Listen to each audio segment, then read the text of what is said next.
Welcome to another episode of Storytime. Our book for today is Caps for Sale by Esfira Slabinka.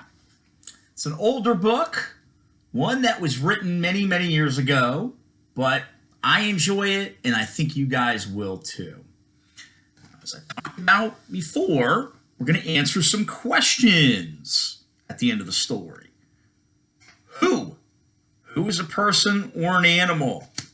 You are a who. I am a who. Also, animals such as zebras and lions. Those can be considered whos. What? What is an action? Sleeping, sitting, running. And then a thing. So, my water bottle is a what? This calculator is a what? And then we have place. Place. All right, the beach, the mountains. A place could be considered where you live. What city? Largo, Seminole, St. Petersburg, Clearwater, Gulfport. There's so many cities in Pinellas County. Pinellas County, there's another place, a county in the state of Florida. Okay. Now, the questions, we have 3 of them that we're going to try to answer in this story. Where are the monkeys? What is on the peddler's head? And who takes the peddler's caps? Those are our 3 questions. So as I'm reading, I want you to pay attention and see if you can't answer those questions before we get to the end of the story. So here we go. Caps for sale. Once there was a peddler who sold caps, but he was not like any ordinary peddler. He did not carry his wares on his back. He carried them on top of his head. Carried them on his head. That's interesting. First out, he had on his own checkered cap. Then a bunch of gray caps, a bunch of yellow caps, a bunch of blue caps, and a bunch of red caps at the very top. He walked up and down the streets, holding himself very, very straight so as not to upset his caps. As he went along, he would call, "Caps! Caps for sale! 50 cents a cap." Tell you what, in today's day and age, that would be a good buy. Probably be about 10, 20 bucks now. One morning, he could not sell any caps. He walked up the street, he walked down the street, calling, "Caps, caps, caps for sale, 50 cents a cap." But nobody wanted any caps that morning. Nobody wanted even a red cap. He began to feel very hungry, but he had no money for lunch. You know why he didn't have any money for lunch? Because he did not sell any of his caps. That's why. "I think I'll go for a walk in the country," he said. And he walked out of town slowly, slowly, so as not to upset his caps. He walked for a long time until he came to a very big tree. "Oh, that's a nice place for a rest," he thought, and he sat down very slowly under the tree. He leaned back little by little against the tree again so as not to disturb the caps on his head.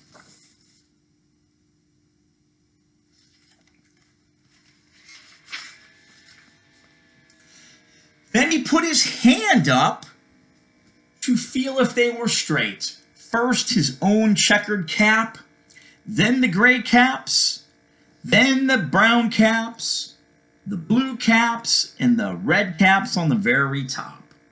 They were all there, so he went, oh, it's asleep.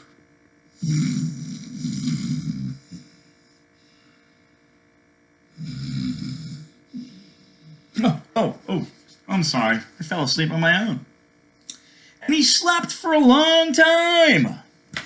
He slept for a long time. When he woke up, he was refreshed and rested. Now, take a look at that picture. Is there anything that we notice that's different? Let's think about that. But before standing up, he felt with his hand to make sure his caps were all in the right place. All he felt was his checkered cap. Oh no. Oh no, I wonder what happened to the rest of his caps. Did they fall off? So he looked to the right of him. He looked to the left of him. No caps.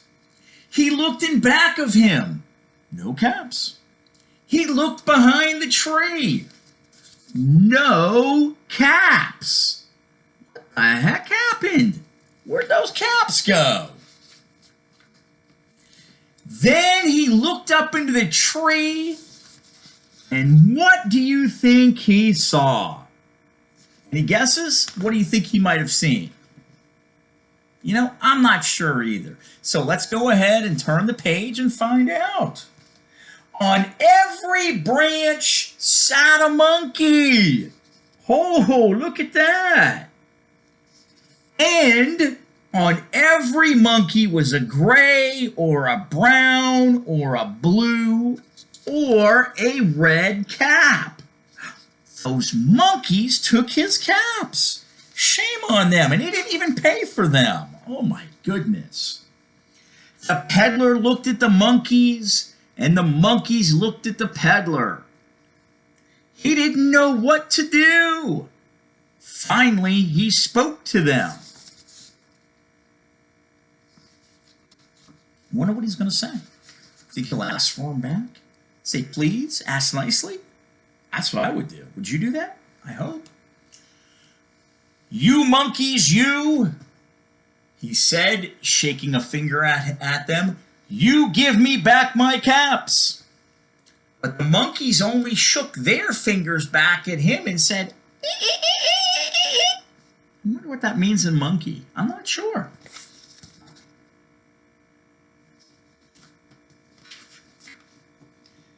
This made the peddler angry, so he shook both hands at them. He shook both hands at them and said, you monkeys, you give me back my caps. But the monkeys, they only shook both of their hands at the peddler and said, So he's not having too much luck here getting those caps back. Now he felt quite angry. He stamped his foot and he said, you monkeys, you better give me back my caps. But the monkeys only stamped their feet and said, they're probably yelling back at the peddler. By this time, the peddler was really very, very angry. He stamped both his feet and shouted, you monkeys, you must give me back my caps. But the monkeys only stamped both of their feet back at him and said, so every time he yells and raises his voice, they raise their noises at him. At last he became so angry that he pulled off his own cap and threw it to the ground and started to walk away. Ooh, he is very angry. I'm not so sure if he's handled his anger in the best way possible, but you know what? He's dealing with monkeys and he wants his caps back. So I don't know, we'll have to see what happens. But then each monkey pulled his cap off. See, the monkeys are pulling their caps off. So I wonder, they've been copying his behavior all this time. Will they do the same thing? And all the gray caps and all the brown caps and all the blue caps and all the red caps came flying down out of the tree and onto the ground. So the peddler picked up his caps and put them back on his head. First his own checkered cap, then the gray caps, then the brown caps, the blue caps, and the red caps on the very top. So here he's putting them all together nice and neat. And slowly, slowly, he walked back to town calling, "Caps! Caps for sale! 50 cents a cap!" And that's the end. Interesting story. So maybe the moral of the story is he should not go back out in the country to take a nap. I don't know. Let's get to our questions, though. We have 3 of them. So the first one is, who takes the peddler's caps? You guys remember who did that? I sure would hope so. Who took the caps? That was easy. That was the monkeys. Did you guys get that? Yeah, I knew you would. Okay. What is on the peddler's head? What does he have on his head there, friends? He's got the caps. See that? He's got the caps, right? First, he has his checkered cap, then the gray ones, the brown ones, the blue ones, and the red ones. And then, where? Where are the monkeys? So what did you guys say? You said the tree. You were correct. So a place where, up in a tree, that can also be a where. All right, you guys did great following along with the story, and you did a great job answering the questions. So, again in review, we're going to be doing this for a bit. We'll be trying to answer who questions. Who? Person or an animal? What? Action or thing? And finally, where, which is a place or a location. All right. Well, I hope you guys enjoyed the story, Caps for Sale, as much as I enjoyed reading it to you. So, I will see you next time, and have a good one. Bye-bye.